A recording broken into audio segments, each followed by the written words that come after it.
Before I introduce you to the story, I must first give you an introduction of who I am, what happened, and exactly what occurred. My name is Jeff Anderson. The current date is December 5th, 2011. The time is 7:49 p.m. The events I'm about to tell you are very true and are not for the weak of heart. The date was September 18th, 2005. I remember it clear as day. I was sitting in my car, listening to some Led Zeppelin. It was a casual day, no rain, peaceful. I came across one of those radio advertisements you'd hear once in a while. This one was about my local GameStop having a sale on used video games. This was interesting to me because I wanted to break out my old Game Boy Color and see if it still worked. I was also curious to see if they had any Pokemon games. Well, I had made my way to GameStop, leaving just before work of course. I entered the store, looked around for one of the helpers. A tall, dark-haired man came out from the back with a case of old PlayStation 2 games. I smiled towards him and asked him, Do you have any old Pokemon games laying around back here? He smiled toward me for a moment and said, Yeah, we've got a few ones. Anyone specific? I shook my head. No, just any. He left to the back once again, coming back out with an old case of Game Boy Advance games along with some Game Boy Color games. I peered towards the case, the side being labeled Pokemon. I had reached in the case and pulled 3 cartridges out, not even paying attention to the names of the games. I checked out and headed off to work, working in the office for half a day. I returned out to my car, going into the driver's seat and looking over towards the game cartridges I left laying. Finally got a good look at the games. One was Pokemon Yellow, the other was Pokemon Silver, and at last was Pokemon Red. There's something unique about each of the cartridges, though. These cartridges each were miscolored. You know how Pokemon Yellow's cartridge was supposed to be yellow, right? Well, this one wasn't yellow, it was red. That seemed to catch my eye the most. I picked the cartridge up and slid it in my pocket, leaving the others in the seat next to me. I made my way home and entered my house, looking around for my Game Boy Color. And I finally found it, wiping some dust off of it and blowing the cartridge holder out for a moment, inserting the cartridge and starting my Game Boy up. I was amazed that it still worked. The game started out normal, the Game Freak logo coming up normally, but there was something odd. It froze on the Game Freak logo for a moment, and then skipped straight to Pokemon Yellow screen. Pikachu was on the screen as he was supposed to be, and I pushed the A button and went to the New Game option. Oddly, it didn't let me select a new game, instead it started with someone else's game. I started outside of the character's house, and I pushed the select button and scrolled to the character's stats. The person had named the character Death, which really didn't interest me much. I scrolled over the badges, and he had no badges one whatsoever. Yet when I entered the Pokemon section, the only Pokemon I could see was Pikachu. He had no others. I ignored this and continued to play, traveling to Oak's lab, and this is when it really began to get strange. When I entered Oak's lab, the screen began to discolor, being only blacks and whites. The sprites within the game were also changing. Some seemed to be attached to the walls with what appeared to be blood underneath them. I can't be too sure, but when I finally got to Professor Oak, his sprite had no eyes at all, just a nose, hair, and mouth.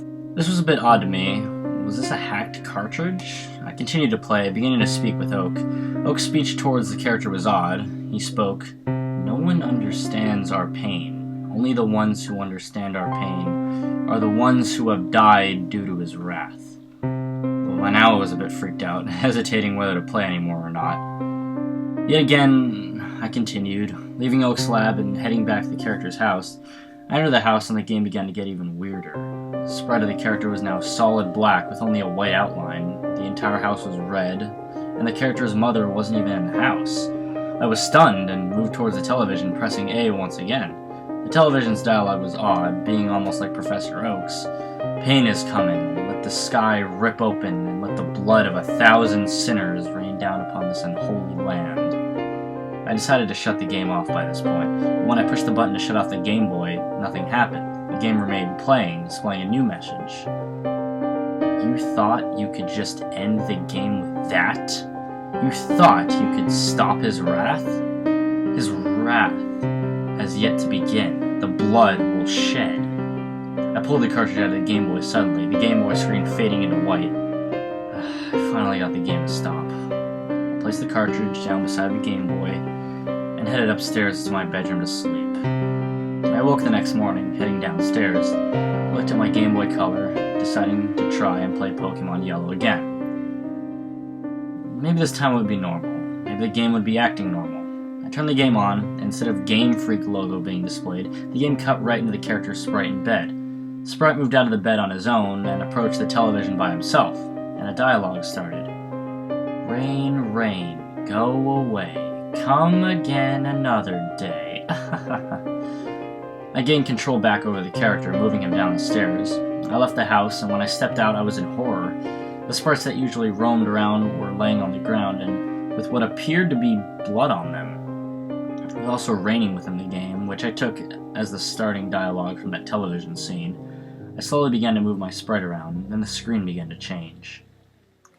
The screen began to distort, which was odd to me. It was spiraling in the center whenever I moved my sprite, which was very scary for me, especially the music that was playing. This music was something I never heard before at all. It was a horrible tone. It was high-pitched, squealing noise that would fade out for a moment and then suddenly come back even louder. I continued to move my sprite, not even able to figure out where I was headed due to the distortion of the screen. Finally, the screen faded completely black, a white text appearing. It appears that he is arisen. Bone by bone, broken down from the souls of the tortured, he has returned. After the text, the screen lightened up slowly, showing my sprite in what appeared to be a cave. I was terribly frightened at this point. I honestly wanted to throw the Game Boy away and forget the whole incident, but something wouldn't let me. The eagerness to find out who this he was, I suppose. I noticed now that my Pikachu was out, following me as I moved down the cave. The screen gradually getting darker as I moved down. I finally reached a point where the screen was completely black, and music was gone. I moved once more, suddenly hearing a horrid high-pitched squeal from my speakers on my Game Boy. The screen immediately cut to a battle scene. My character was standing there, as the opponent was nothing, nobody was on the other side. My sprite didn't even make the motion of sending Pikachu out. Suddenly it showed a horrible text. Pikachu has died. My eyes widened at this, with only my sprite being on the screen, and then the next text was even more horrid. Jeff has blacked out. Jeff? I distinctly remember the character's name being Death. How on earth did have this happened? I never put my name on the game. What on earth was going on? The screen faded black once more, coming back to reveal my character's sprite in a room with bodies laying all over. My sprite appeared to be chained to a wall, and finally the text came up. He has finally came, unleashing the torture he has suffered on those who have taunted him. And then the screen cut to the game over image, with a loud, high-pitched squealing playing before the game shut itself off.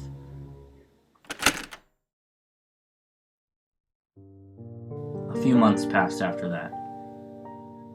And with I had gotten rid of my Game Boy Color, and had gotten rid of the remaining Pokemon games. I haven't told anyone about this story till now, and I hope one thing.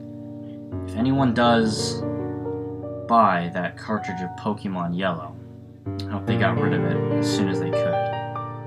This is the story of Pokemon Forgotten Yellow.